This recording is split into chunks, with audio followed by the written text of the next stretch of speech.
It was a typical Thursday night in America. Families were finishing dinner, televisions were humming, and viewers across the country tuned in to one of the most watched primetime news segments, Prime Point Tonight.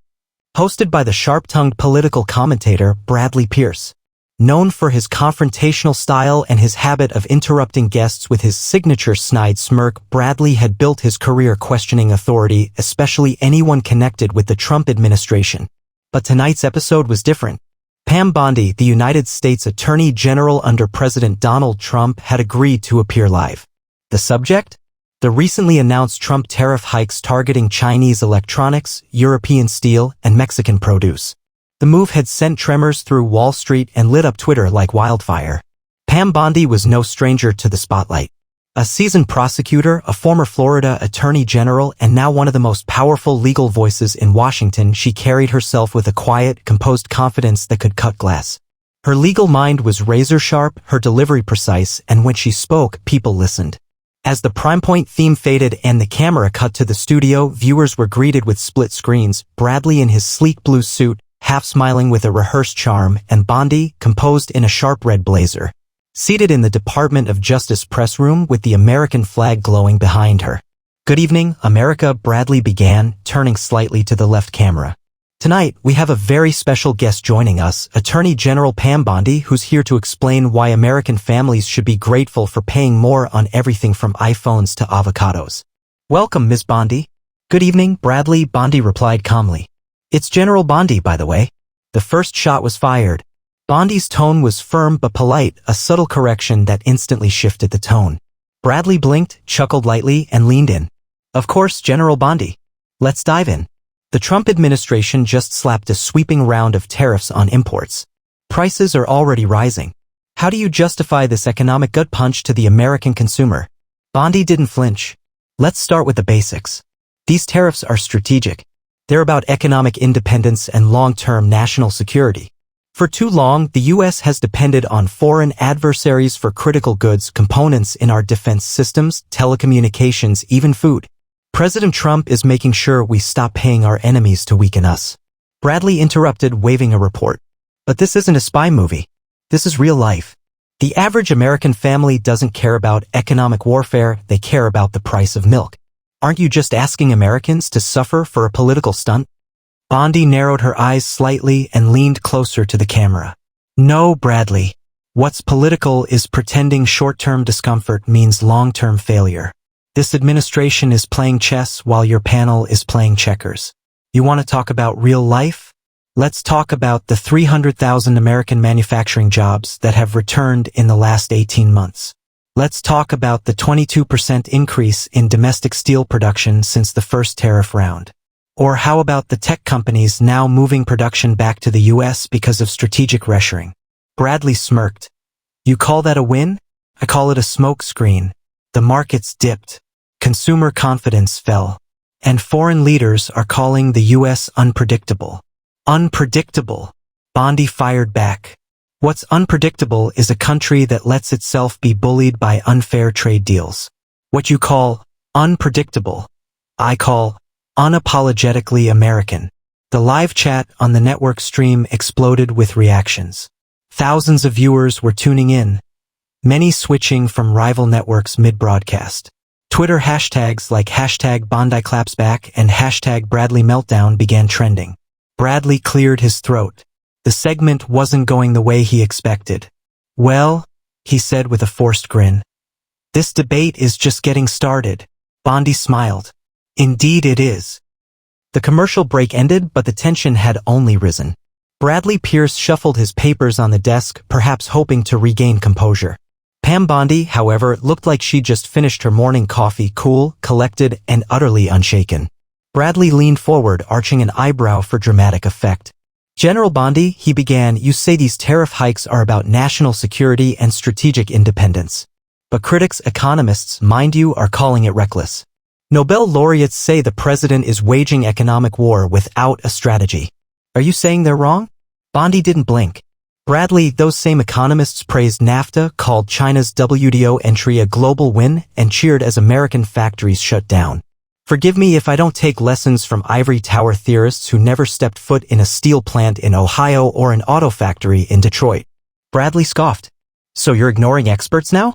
I'm listening to a different set of experts, Bondi replied, her voice crisp and commanding. The American worker.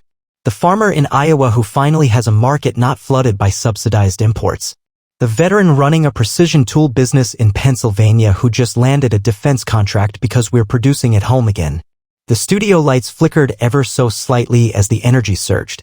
Bradley tried to pivot. Okay, let's talk about costs. Small businesses are complaining. Import costs are up. Consumers are squeezed. Even conservative think tanks are raising red flags. Bondi leaned in. And yet, GDP is up. Wages are rising. Unemployment is still near historic lows. And the president's approval rating on economic issues remains high. Why do you think that is, Bradley? Populism, he replied. Propaganda. You're selling people pain and calling it patriotism. That was it. The moment Bondi truly unleashed. Her posture changed, shoulders squared, eyes sharp as a blade. No, you were selling fear and calling it journalism, she said. You sit here in your air-conditioned studio sneering at policies that are finally putting this country first. You mock blue-collar workers for supporting a president who delivered results. You throw around economic jargon, but you don't talk to the truck driver paying off his mortgage now or the factory worker who doesn't have to do Uber on weekends anymore. Bradley tried to cut in, but Bondi steamrolled through. You've made a career of tearing down anyone who challenges the DC cocktail circuit. But guess what? Americans are tuning you out. They're waking up. And they're done being told by elites and media personalities like yourself that prosperity is only possible if it comes with a globalist price tag. The control room director could barely keep up. The producer was scribbling furiously. The broadcast's chat feed was swamped with fire emojis, American flag gifs, and comments like, "She's torching this guy. Pam Bondi for president." This is why I stopped watching mainstream news until tonight. Bradley, now visibly flushed, reached for his water glass. The debate had spun out of his control. Still, he tried one last jab. You sound more like a campaign spokesperson than the Attorney General. Aren't you supposed to be neutral? Non-political. Bondi tilted her head, her smile sharp. You think defending America's sovereignty is political? You think standing up for a president who actually kept his promises is campaign talk? Then maybe the problem isn't my tone, Bradley. Maybe it's that you're not used to women in power who don't flinch when you get condescending. For a moment, silence. Even the studio crew stared, transfixed. Bradley chuckled nervously, forced a cough, and said, well, we'll let the viewers decide. Bondi didn't miss a beat. They already are. And they're tired of being talked down to. After Bondi's powerful takedown, the network was flooded with live comments and calls. Viewers across political lines, Republicans, independents, even curious Democrats, were hooked. Bradley's ratings may have been peaking, but he looked like he was sinking. His confidence had cracked. He knew it. Bondi knew it. And most importantly, America knew it. Trying to regain the upper hand, Bradley changed gears. All right, General Bondi, he said, voice tight. You mentioned jobs and manufacturing, but even if a few factories reopened, can we honestly say tariffs are responsible? Isn't it just the global economy shifting naturally? Isn't the Trump administration taking credit for trends already in motion? Bondi leaned back slightly. You really want to go there? Fine. Let's talk numbers. She clicked a small pen she'd been holding and looked straight into the camera. Not at Bradley. Since the tariffs were announced, she began. China dropped $70 billion in exports to the U.S., while American domestic producers gained contracts. In Ohio, McKinley Steelworks added 2 new shifts. In Alabama, Truebuild Electronics reopened a dormant assembly line after 5 years. Want names? I'll give you names. Bradley tried to interject, but she cut him off, her voice steady and strong. Jake Rowe, 42, father of 3, laid off in 2017. He now works the night shift at a revived parts plant in Indiana. He told me his daughter no longer cries at night because daddy isn't stressed anymore. The studio fell silent. Rosa Martinez, a small business owner in El Paso, said yes, prices went up a bit on produce, but she now buys from Texas farms that grew because Mexican dumping practices were blocked by tariffs. I'm supporting my country now, she told me. I feel proud. Even Bradley looked taken aback. Bondi wasn't reciting stats. She was painting portraits of real Americans. Her words weren't rehearsed, they were felt. From living rooms to diner booths across the nation, viewers leaned in. Bradley tried to joke his way out. You've got a few heartwarming tales. But come on, these are exceptions. Bondi gave a thin smile. Tell that to the hundreds of factories who sent thank you letters to the White House. Tell that to the towns that have streetlights on again because tax revenue is up. The only exception here is you, Bradley. An exception to the rule of honest journalism. The chat lit up again. She's not even breathing hard. That man's getting cooked and served. I'm not even MAGA, but Bondi's got receipts. Bradley fumbled through his notes, now visibly sweating. You say this is patriotism, he said. But some would say it's nationalism and dangerous. Aren't you worried about how this plays on the world stage? Bondi shook her head slowly. What's dangerous is outsourcing our national dignity. This administration isn't starting trade wars, we're ending surrender. We're telling the world, America won't be used anymore. She looked into the camera again, this time her tone more personal. Americans are resilient. We've never been afraid of a hard road. We've just been waiting for leaders who choose it. Bradley was silent. He glanced down, then up, unsure how to respond. Are you done? She asked. He opened his mouth, then paused. For now, he said weakly. Bondi gave a nod. Then let's move on to the next truth. Pam Bondi's words echoed with such clarity that Bradley Pierce had no choice but to sit there, blinking, his smugness fading into a look of disbelief. His usual tactics, interrupting, diverting, condescending, had failed. But he wasn't done swinging just yet. You ran segments mocking the president's tariffs before they even took effect. You brought in cherry-picked economists to scream doom and gloom. But when real people started seeing real results, when your narrative crumbled, you pivoted, Bondi said with laser focus. She leaned forward. And don't think Americans didn't notice. Bradley tried a weak rebuttal. We report what the experts say. No, Bondi said sharply, you report what you want to hear from the experts you handpicked to fit your storyline. You're not asking questions anymore, you're leading indictments. You don't want answers, you want confessions. The tension in the studio was electric. The control room was reportedly scrambling, wondering if they should cut to commercial, but the ratings graph climbing in real time made that decision difficult. You think because you sit behind a desk in New York or DC, you understand what's happening in Peoria, in Tulsa, in rural Georgia? You think you can lecture Americans from your ivory tower when they're the ones paying the price of globalism gone wrong? The chat box on the live stream was lighting up again. She's taking him to church. Bradley's getting Bondi blasted. Can we get her a regular slot on primetime already? But Bondi wasn't just playing to the cameras. She was speaking from a deeper place. You know what your problem is? She asked Bradley, her voice cool but firm. You've mistaken control of the camera for control of the truth. But the American people aren't that easily fooled anymore. Bradley looked rattled. Okay, now you're attacking journalism. No. I'm defending the truth, Bondi countered instantly. And don't you dare hide behind the First Amendment while pushing your own political agendas. Freedom of the press doesn't mean freedom from accountability. There was a moment of dead silence. Bondi used it well. Every time someone from this administration comes on your network, we already know the game, you load the questions, you bait us, and then you edit the clips to frame us as villains. But not tonight. Not today. She turned directly to the viewers once more. To the parents working double shifts, to the veterans still waiting on job opportunities, to the farmers crushed by cheap foreign produce, these tariffs weren't about revenge, they were about relief. And yes, they're tough. Yes, they sting at first. But long-term? They protect what we have and rebuild what we lost. She paused, letting the words soak in. We've tried playing nice. We've tried hoping foreign governments would play fair. That's over. This president chose to fight.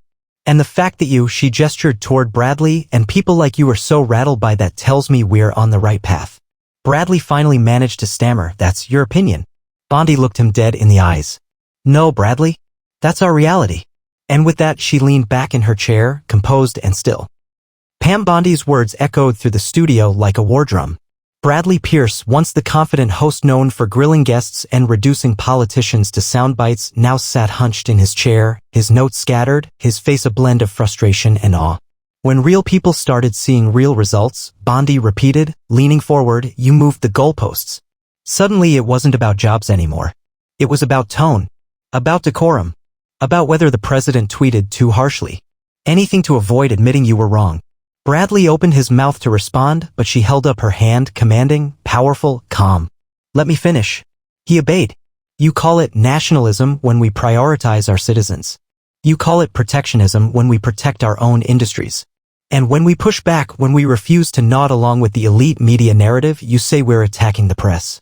But in reality, we're just holding you accountable. You're not untouchable, Bradley. No one is. The camera zoomed in. Her face was fierce but composed. She wasn't yelling. She wasn't panicking. She was, in the purest sense of the word, winning. I took this job to serve justice. But that doesn't mean staying silent when misinformation spreads like wildfire under the banner of journalism. She turned directly to the camera again. To the American people watching this right now, don't let them guilt you for loving your country. Don't let them shame you for wanting your jobs, your future, and your children's future to come first. You have the right to demand more. The right to question them. The screen cut briefly to a split shot, Bondi staring into the lens, Bradley trying to keep his face composed but clearly unraveling. Bondi turned back to him one last time. You wanted a soundbite for your evening headlines, Bradley? Here's one. The era of unchecked media manipulation is over. We're not scared of your labels anymore. Bradley gulped. Well, on that note, General Bondi. She smiled coolly. We're done here. And just like that, she unclipped her mic, stood up, and walked off the set, not storming, not in anger, but with grace and power. The screen briefly cut to a stunned Bradley, still frozen. Then to his producers frantically trying to switch to commercial. The cameras went dark. But America? Oh, America was wide awake. The clip went viral within minutes. Hashtag Bondi vs. Bradley trended at #1 on X, formerly Twitter.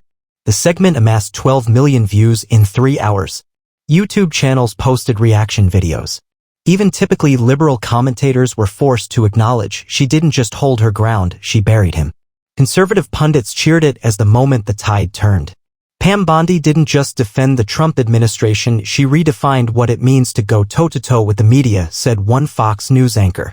Across small towns, barbershops, diners, and late-night living rooms, Americans nodded in agreement. She spoke for us, said one woman in rural Michigan. She just did what no one else had the guts to do, a veteran posted online. Pam Bondi 2028, someone tweeted. She's our Iron Lady. Bradley Pierce, meanwhile, was forced to issue a half-hearted explanation the next day. I may have been outmatched in tone, he said. The damage was done. In the days that followed, Bondi's name surged in approval ratings. President Trump himself reposted the video, calling it a masterclass in truth. Thank you, Pam. America is proud. Pam Bondi didn't just win a debate. She started a movement. One rooted in facts, in courage, and in a refusal to let smug television elites write the script anymore. In a world of spin and spectacle, she brought the truth, and America listened.